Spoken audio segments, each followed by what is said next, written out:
Hello students, अब हमारी परीक्षा बहुत नज़दीक है और हम कुछ ऑब्जेक्टिव के श्रेणी में चलेंगे। और जैसा कि हम लोग जानते हैं कि हमारे 12 की जो वार्षिक परीक्षा होने वाली है ना, उसमें आपको 100 नंबर का मिलेगा ऑब्जेक्टिव, और इस 100 में से आपको 50% बनाना है। मात्र 50 क्वेश्चन का जवाब देना है और 50 में 50 नंबर आएगा आपको। ठीक है, इसके लिए प्रिपेयर हो जाइए।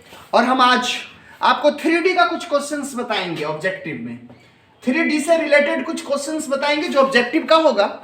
इसको आप गौर से देखिए। तो उठाते हैं पहला क्वेश्चन, और बहुत आसान क्वेश्चन। जरा ध्यान से देखा जाए कि y अक्ष की दिक् कोज़या क्या होगी। पहला क्वेश्चन है कि y अक्ष की दिक् कोज़या क्या होगी। दिक् कोज़या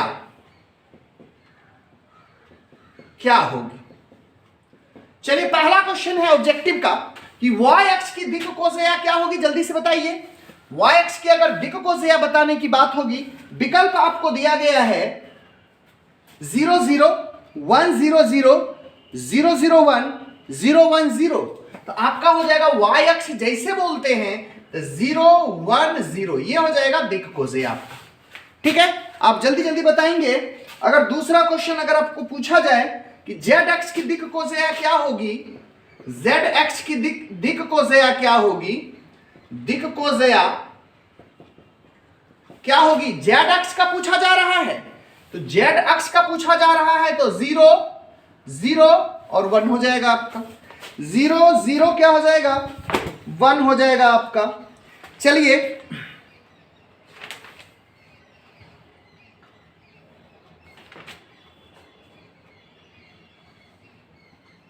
ये भी आपको परीक्षा में आया हुआ है। x अक्ष की क्या हो जाएगा, जल्दी से बता दीजिए। x अक्ष की दिक् कोज़या क्या हो जाएगी, जल्दी से बताइए। 1 0 0 हो जाएगा। ठीक है, x अक्ष की दिक् कोज़या अगर पूछता है तो 1 0 0, z अक्ष की पूछता है तो 0 0, यानी z अक्ष जाएगा वही 1 हो जाएगा। y अक्ष का पूछेगा तो y बीच में रहेगा ना, x y और z। ये आपका हो जाएगा 0 1 0। चलिए, 3 क्वेश्चन में से एक क्वेश्चन आपका रहना है इसमें से। चलिए, अगला क्वेश्चन देखते हैं हम लोग। x y तल का समीकरण क्या होगा। x y तल का समीकरण, x y तल का समीकरण क्या होगा। अब जरा ध्यान दीजिए।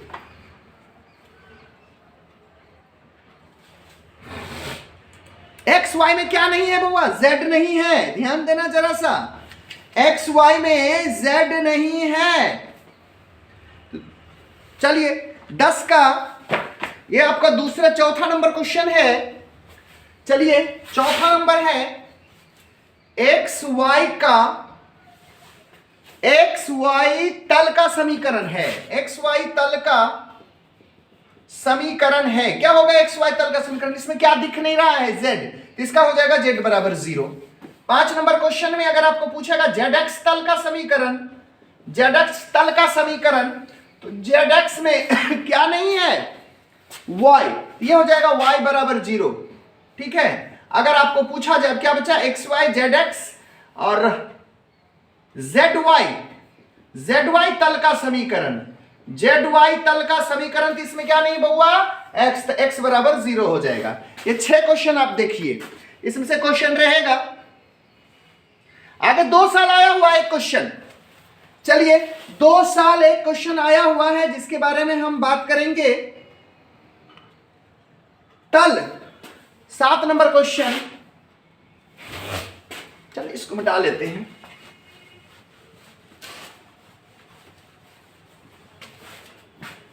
सात नंबर क्वेश्चन है, देते हैं 7 नंबर का ऑब्जेक्टिव। एक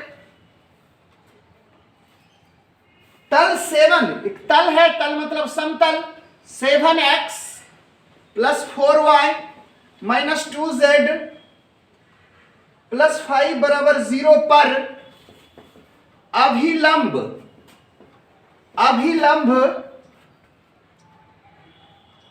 के दिक् अनुपात, देखिए 15 में भी आया हुआ है, और आपको 17 में भी आया हुआ है, 15-17 2 साल आया हुआ क्वेश्चन है और बढ़िया क्वेश्चन है। जल्दी से बताइए, दिमाग लगाइए, इसका दिक् अनुपात क्या होगा? जल्दी से दिमाग लगाइए, दिक् अनुपात क्या होगा? 7 4 -2, बस 7 4 -2। इसका दिक् अनुपात तो आप खोज लीजिए यहां से तल का।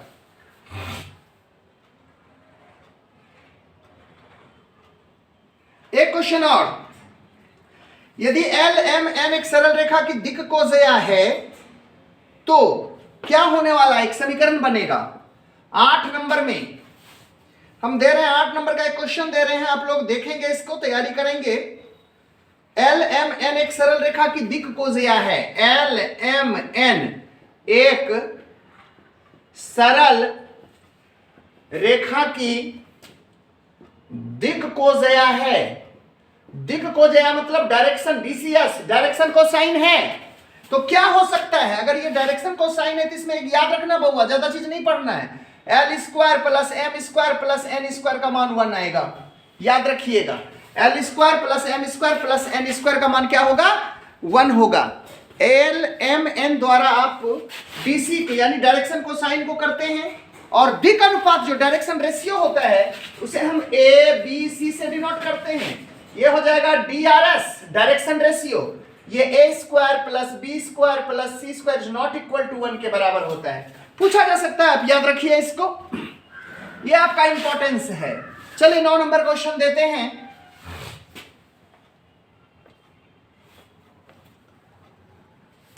अंतःखंड के रूप में, अंतःखंड के रूप में तल का मानक समीकरण क्या होता है? अंतःखंड के रूप में तल का या समतल का, प्लेन का मानक समीकरण, मानक समीकरण लिखें। क्या होता है पता होना चाहिए, x बटा ए प्लस वाई बटा बी प्लस सी बटा जेड बराबर 0 हो जाए। यह चीज याद रखिए।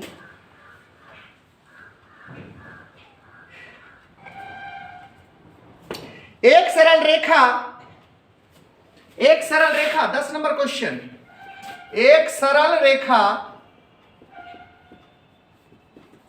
अल्फा बीटा और गामा से होकर गुजरती है, से होकर गुजरती है, गुजरती है और इसके डायरेक्शन कोसाइन और इसके दिक् डायरेक्शन कोसाइन यानी सॉरी डायरेक्शन दिक् कोसेया कोसाइन एल एम एन हो तो तल का समीकरण बताइए। तो कहता है तो सरल रेखा का समीकरण बताइए, तो सरल रेखा का समीकरण बताइए, रेखा का समीकरण बताइए। क्या हो जाएगा आप जल्दी से बता सकते हैं? x माइनस अल्फा बटा एल बराबर y माइनस बीटा बटा m बराबर z माइनस गामा बराबर n। यह हो जाएगा आपका रेखा का समीकरण। अच्छा एक क्वेश्चन और, x अक्ष की दिक् कोसेया का योग एक साल आया है परीक्षा में बहुआ 2022 में आया है। क्वेश्चन है 11 नंबर क्वेश्चन आपको बता रहा हूं।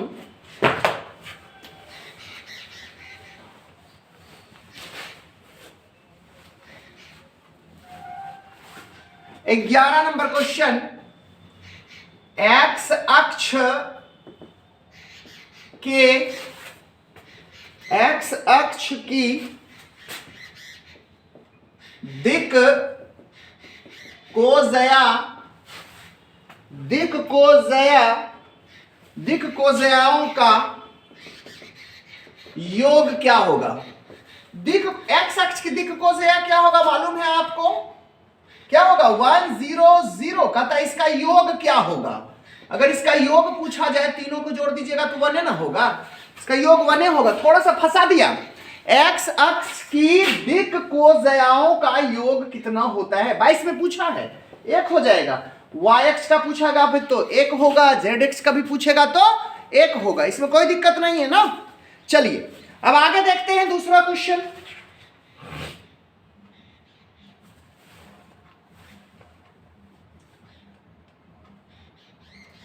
12 नंबर क्वेश्चन देखा जाए।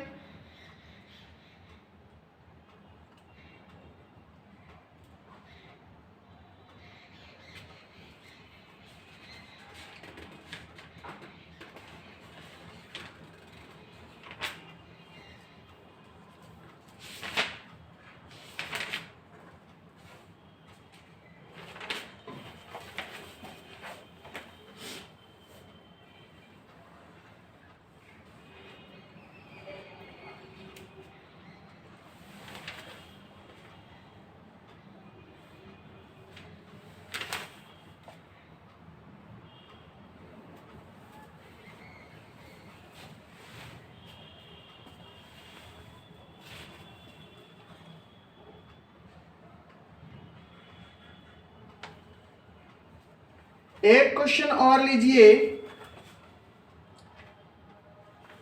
बिंदु x1 y1 z1। अच्छा, एक क्वेश्चन और जानेंगे कि दो सरल रेखाएं 16 में आया है। 12 नंबर क्वेश्चन है कि दो सरल रेखाएं जिसका दिक् अनुपात L, M, N एवं दूसरा का क्या है L1, M1, N1 है। कहता है कि रेखा एक दूसरे पर परस्पर लंब होगी तो क्या होगा, जल्दी से बताइए। दोनों परस्पर लंब होगी तो क्या होगा?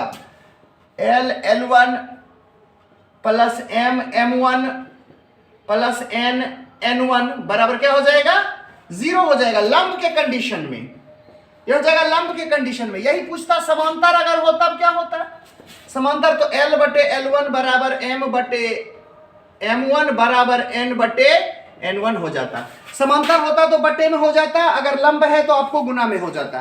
देखो बउआ, ये ऑब्जेक्टिव है और कोशिश करिए कि ऑब्जेक्टिव बनाने से आपको फायदा होगा कि 50 नंबर आपको आना है। अब देखिए, हमने 3D से कोशिश किया कि इस तरह का क्वेश्चन है, देखते हैं तो हम फिर कलेक्शन आपको ऑब्जेक्टिव का देते हैं और आप इसको ध्यान से देखिए। आपका सब कुछ अच्छा रहे, आप मेहनत कीजिए, बहुत अच्छा करेंगे। चलिए, इसके साथ धन्यवाद।